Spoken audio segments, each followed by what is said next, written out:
హృదయం అంటే ఏమిటో మొదట తెలుసుకోవాలి. అది లబ్ డబ్ అని కొట్టుకుంటూ నా శరీరంలోకి కొన్ని లీటర్ల రక్తాన్ని సరఫరా చేసే పంపు వంటిదా? మరి ఇంకేదైనానా?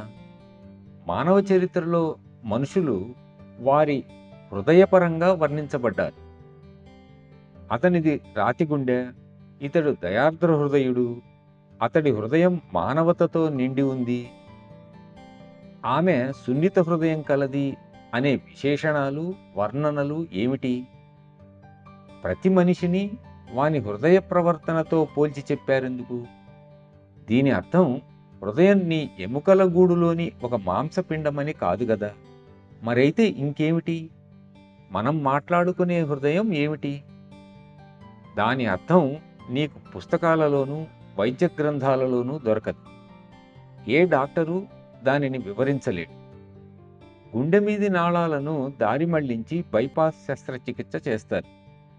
నిజ జీవితంలో మనం కూడా హృదయాన్ని బైపాస్ చేస్తూనే ఉన్నాం. అప్పుడు వారికి హృదయం అనేది ఉండదు. నేటి సమాజంలో ఇంచుమించు అందరూ వారిపై వారే చేసుకున్న శస్త్రచికిత్స ఇది. ఈ గుండెకాయ కొట్టుకుంటూ ఉండవచ్చుగాక, కానీ అసలు హృదయమే గల్లంతు. కనుక మిత్రులారా, ఆ హృదయాన్ని తిరిగి తెచ్చుకొని దానిని పునర్జీవింపచేయండి.